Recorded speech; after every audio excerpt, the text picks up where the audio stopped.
this is Stephanie Washer, and I'm going to go over Windows 11 for CIS-102. It's Windows 11 Module 1 from the Cengage MindTap materials.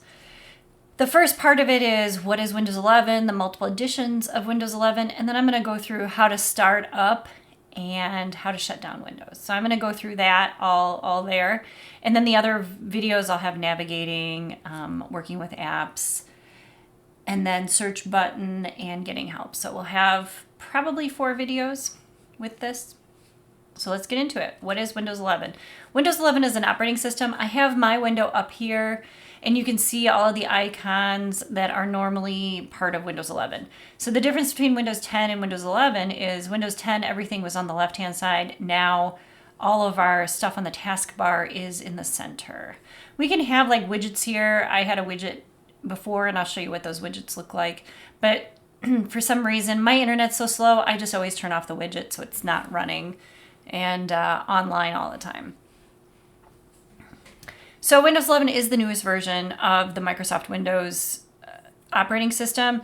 And, you know, we have different operating systems, right? We have the Mac OS, we have Linux, we have Windows. So we have different ones running, and it just depends on what your preference is and what the use is. So, for example, Windows has server operating systems. Windows 11 isn't a server operating system, it's a desktop operating system. So, but there's different options depending on the application or your use. So Windows, we just have it where it works with your hardware and your software to give you data, to bring stuff up, to make new items. There's many things that go with it, depending on what you want to do. And obviously I have some different things that I use on my computer here. And it will gather the information necessary for you to do your job, for you to get homework done, you know, anything and everything. And so app is just short for application, and you can see all of my icons here on the side.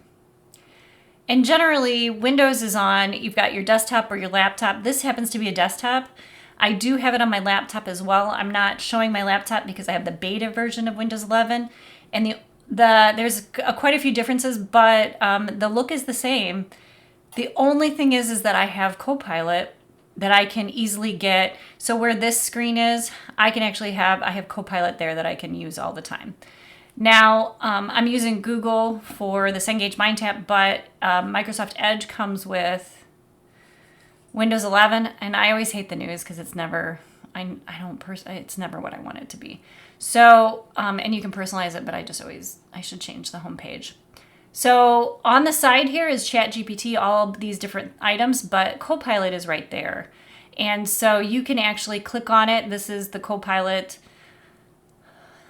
link. So if you don't have the beta version of Windows 11, which I signed up for, you can actually just go to Edge and have Copilot right there, and you can use it. And I like Copilot. I like ChatGPT. I like to use them for different things. If any of you are in the cybersecurity program, I had AI create a line drawing Hacker Eagle for us.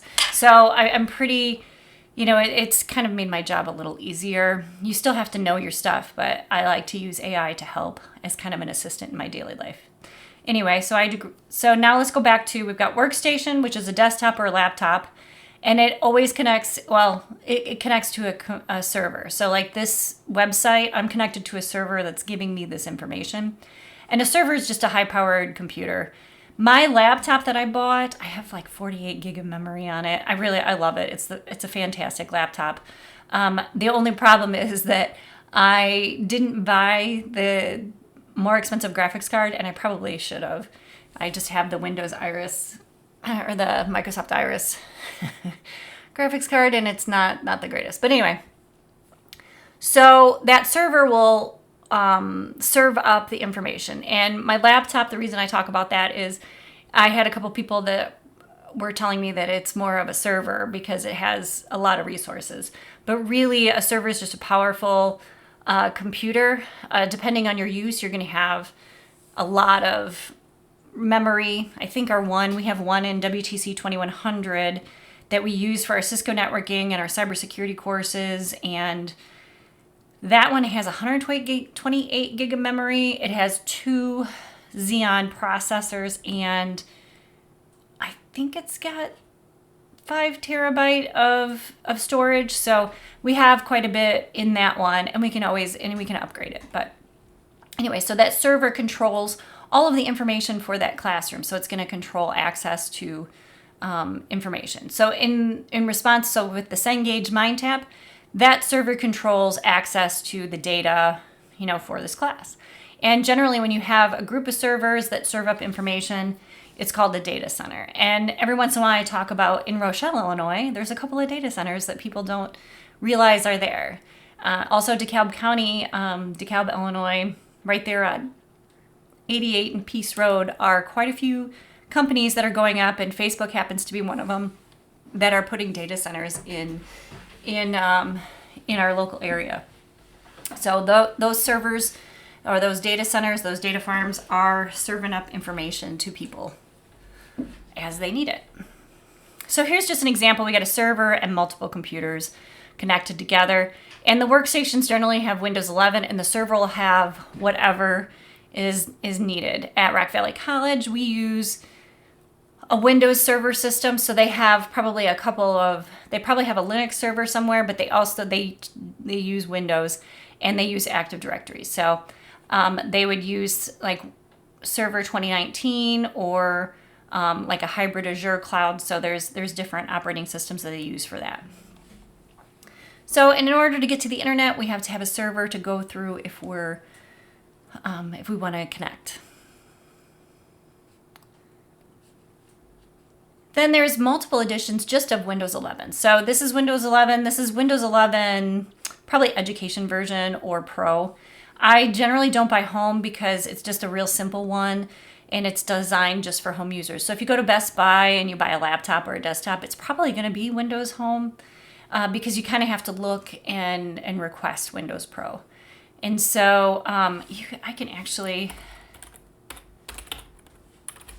MS Info 32. Yeah, see, I have Microsoft Windows 11 Pro. All I did was type in MS Info 32, and it pops up. I didn't even have to put in the 32 for system information. And you can see on this computer all of the resources I have. I have 32 gig of memory. I have an i7 processor in here, and so on and so forth. If you wanted to see like my display settings, those are there. I got a GeForce RTX 2060 on this desktop.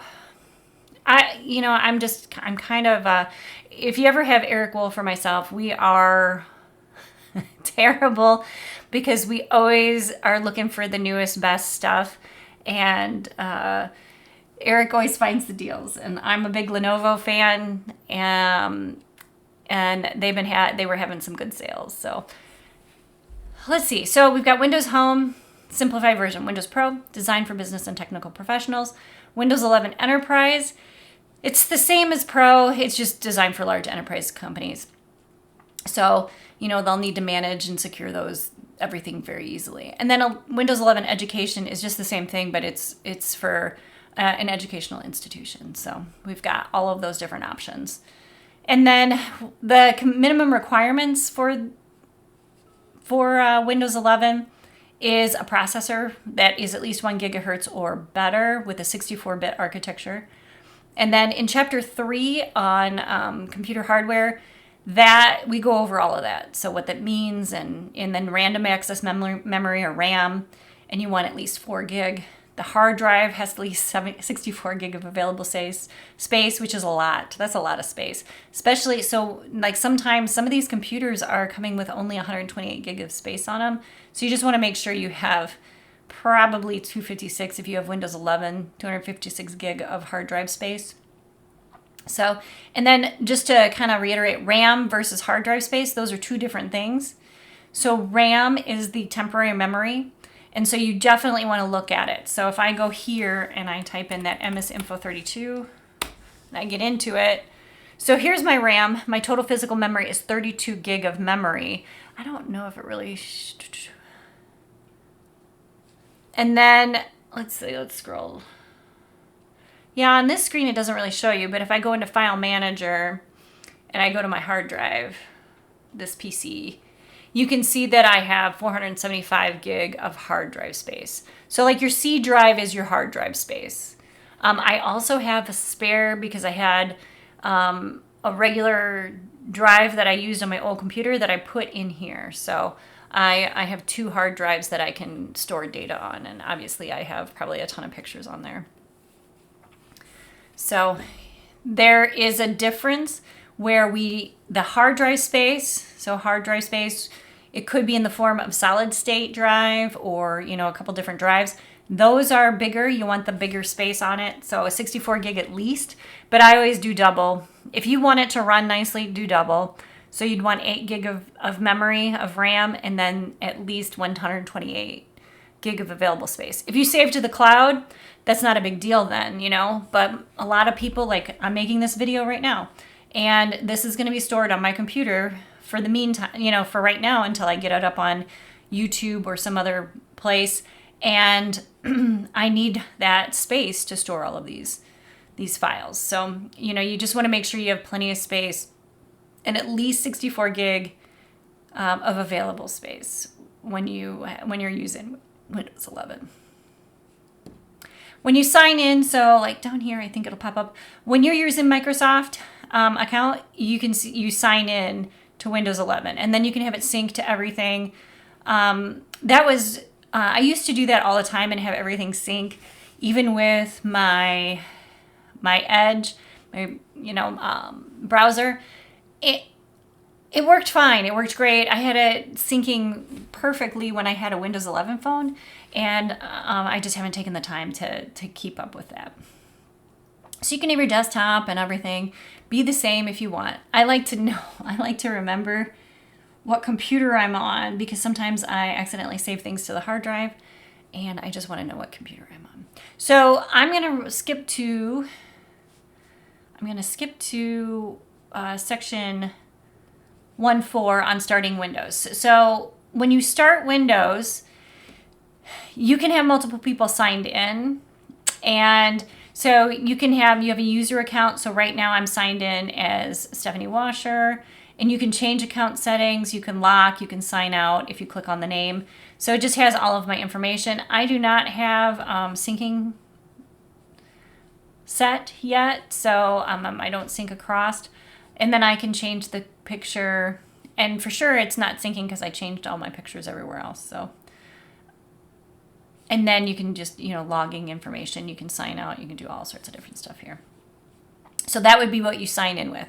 And then you can sign in. I'm not sure how great this is gonna show for you. The other thing is to shut down, and that's like the 1-8. To shut down, we've got here our sign-in options. Obviously, we've got sleep, shutdown, and restart. So those are our options. So when you click on the window here, click on the start button, we've got restart, shutdown, sleep. Those options are really nice. If you just want it to sleep and you can just wake up the PC and it'll be quick and easy and it will be right where you left off. You can use that. If you have an update and you need to restart, that one's a nice one to do, or you can just shut down. So like, for example, there was a couple storms, especially in the snowstorm, and my internet went down. I just shut down my computer for a while because I thought, well, we'll just in case the power goes out or anything like that. Like, so thunderstorms and anytime there's a chance of the power going out, I like to shut it down. Windows computers, Linux, some of these other, server operating systems for sure, they don't like to be shut down in what we call a hard shutdown. So if you press the power button in and hold it till it shuts down, those operating systems don't necessarily like to do that. I mean, they will recover, but it's better to go to start and shut down. My students, my high school students, are notorious for just pressing the button to shut it down, and they always, they're always so quick on it that I just don't realize. And then we've had some issues with our PCs, and it's probably because we're just making them mad. So this is the best way to do it. The other thing with our sign-in options, this just brings you back to that screen that I showed you. It's a similar screen, but then we've got our different sign-in options. You can see that I've got my use your information here, and you can do your facial recognition, fingerprint recognition, a PIN, which is what I use, a security key, and then you can set up things, just additional settings, however you wish to do it. So, and I always have sign in up and running on I always have to sign in. I think I went, oh yeah, I can log out. So if you hit the Windows button plus L, it will lock. I don't know how well this is. It will lock it, and you can click on the screen and then it opens up the PIN. You can click forget my PIN. You can shut down. There is, different options you can turn on and off, and there's the wireless. So I'm actually going to hit the PIN and sign in. So you can have that change into different things you wish to have. And strong passwords are something that you need to remember. So that's something, the PIN necessarily isn't, the most secure, but a strong password is something that you'll use. So like at Rock Valley, we have strong passwords that we use. One of my buddies that I'm going to grad school with, he works for the Air Force Academy in Colorado, and his passwords are insane. They are at least 20.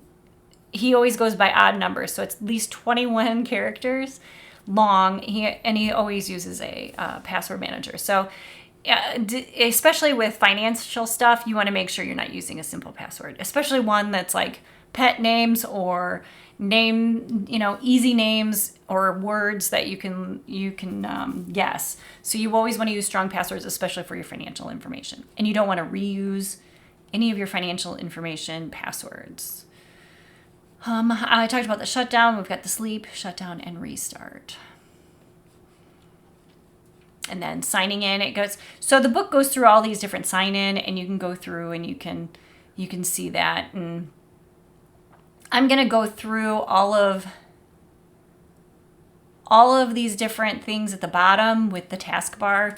We've got, and I'll go through it again in the next video, but we've got the start button, we've got search, and then I have it set up where you can actually just click on it and type in the search. And then I have chat.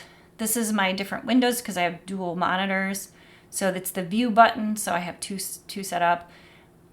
File folder. So these are just different things that I have that are either up and running or I have pinned to the taskbar. And then we've got, obviously my pointer, but then we've got the notification area and then the recycle bin. So that's all stuff that pops up and is in Windows 11 inherently. So we've got obviously the recycle bin. Edge comes with Windows 11. I don't mind Edge. It's decent. So it's not a big deal. Obviously I was looking for Ford Broncos, so that popped up. The search button, you can search for anything. That's what I really like. Pinned buttons on here, you can actually pin them, and I'll go through that in a little bit when I talk about working with apps. So that is everything for what is Windows 11, the different editions of Windows 11, how to start and shut down, and then a little bit of navigation. In our next one, we'll go through a bigger section of navigation.